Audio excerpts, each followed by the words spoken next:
Hey everyone, Sayre at Nova again, and just catching us looking at Bailey tuning up this Kawasaki ELR replica, Eddie Loudson replica KZ1100.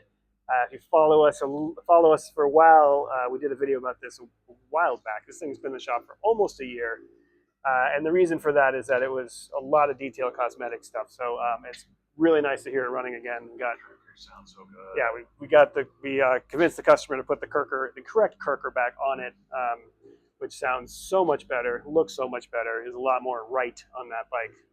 So that's cool to see, and pretty soon it'll be out the door again. So that's kind of fun.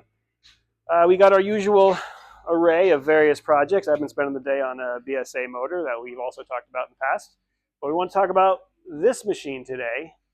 This is a 1970 Moto Guzzi Ambassador. And these are sort of near and dear to my heart because when I was getting started in the business, I worked for a guy, hi Eric, who was really into Guzzis. He actually, his first shop was called Guzzi Man in Dumbo in Brooklyn. And he opened a shop called Works Engineering, also in Brooklyn. And I worked for him at Team Obsolete. That's how I knew him. And he started the other shop. I worked with him at Team Obsolete, and I worked for him at Works Engineering, and it is absolutely not Guzzi. So if you pronounce it like that, I am sorry for you. I call it generally Moto Guzzi. The purists get after me, and it's really a Moto Guzzi. But whatever you want to call it, if you call it Guzzi, you know that's it is what it is. So anyway, these are near and dear because it was my first job not my first, but it was my first really fun job as a real mechanic working on stuff. And I kind of fell in love with these motors. This was the second generation essentially of Guzzi's 90-degree transverse V twin. So like a Ducati, the cylinders are at 90-degree angle from each other. So I'm calling them L's, but I refuse to call it that. And transverse meaning it's inline, so the engine is spinning this way and driven by a drive shaft back to the wheel, much like a BMW. I always thought they were BMWs with soul and style. BMWs are wonderful functional machines, but they don't have a whole lot of heart to them, in my opinion. And this is all the fun of a BMW, and it actually has a little bit of polish, a little bit of shine, a little bit of bark to the exhaust note, and it's Italian. How can you go wrong? And actually, when I was working at Works, my first experience with one of these cruisers was actually a V700. Their first cruiser, big twin, was the V700. And this young guy had just bought it. eBay was new in those days. He got it out in upstate New York. He was so excited about it. Rode it back from New York to New York City. Didn't check the oil. Didn't stop and check it. He was just so excited about his new ride. And it was low on oil. It burned out what was left of the oil, and it blew the big end through the crank pin. And I learned just how quick heartbreak can happen on vintage machines. And I also learned B, how easy these things are to rebuild.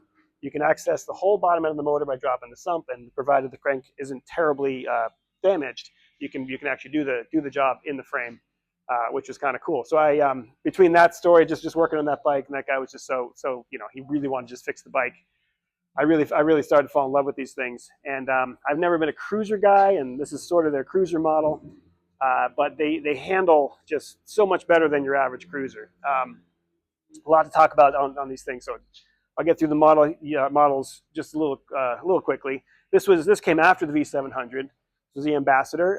It was a 750, still not a huge bike by today's standards at all, but in 1970, this was not a small bike either. They hadn't gotten to the mass proliferation of leader bikes at that point. This was followed by the Eldorado, which was the 850 version.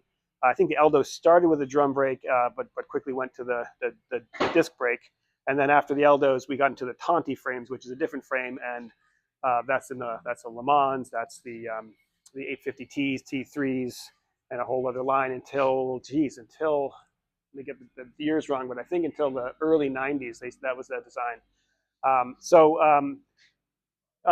Moto Guzzi, in a way, is sort of like the Harley of the Italian world. They don't really change their designs that much. They stick with what works. They sell a product that is pretty much the same for a long time, but that product is really good.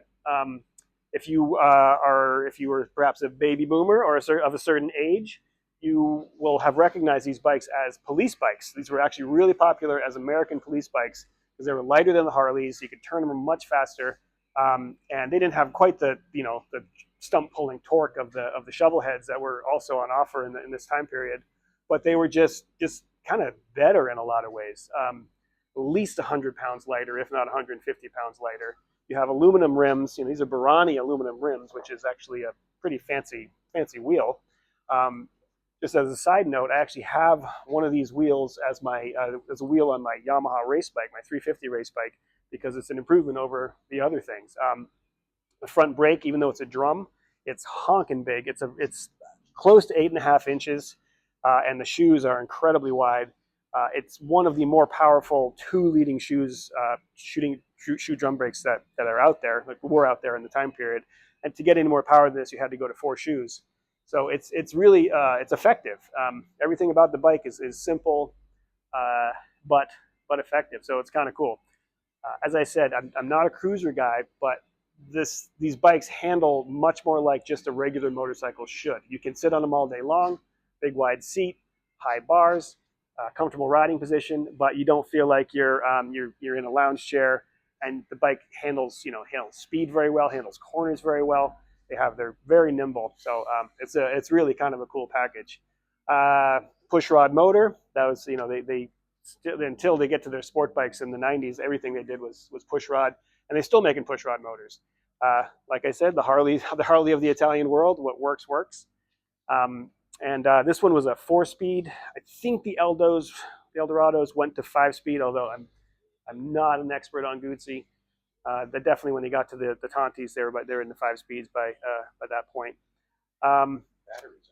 Yeah, an enormous battery. The legend has it that this engine was actually designed for a tractor. So before the late 60s, Guzzi was known for singles and mostly singles, and they actually had some small racing, like 500cc racing V twins that were even bigger than, they were 120-degree angle the long way. They were really cool. And Moto Guzzi also had a V8. They had a 500cc V8 Grand Prix racer. So they were actually in the 30s to 50s. They were really a top of the line and high-tech design company. They actually had the first wind tunnel, I believe, in Italy. If not in all of Italy, it was the first one for motorcycles in Italy, and they still have it. So they were cutting edge for a long time. But as the 60s came around, they were slowing down, and the singles weren't selling as much. If you know the story, the motorcycle world, the Japanese were coming in, and so they wanted to do something else. So they made this big twin.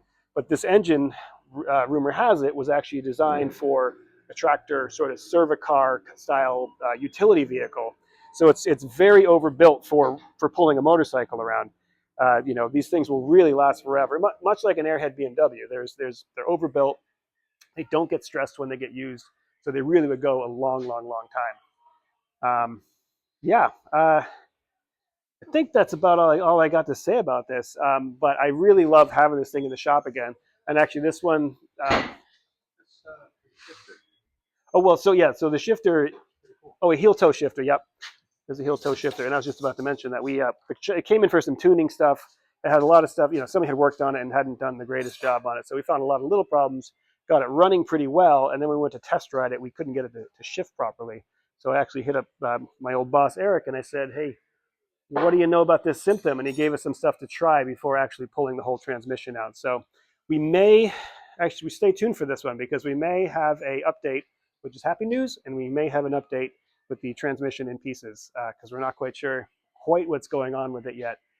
We're gonna try some stuff to see if there is a small quick fix, and otherwise we'll be going into the gearbox. So yeah.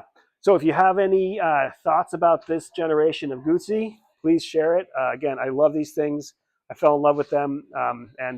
Sam here, if you've watched these videos, Sam has he has both a 850 Le Mans as well as the automatic, the Convert. So he's a tried and true Guzzisti. Yeah, if you love them, if you hate them, tell us why. If you think BMWs are far superior, I want to know that too. Even if you're wrong, that's okay. And yeah, that's about it. Thanks for watching, and subscribe if you haven't. That does help. And we'll see you next time.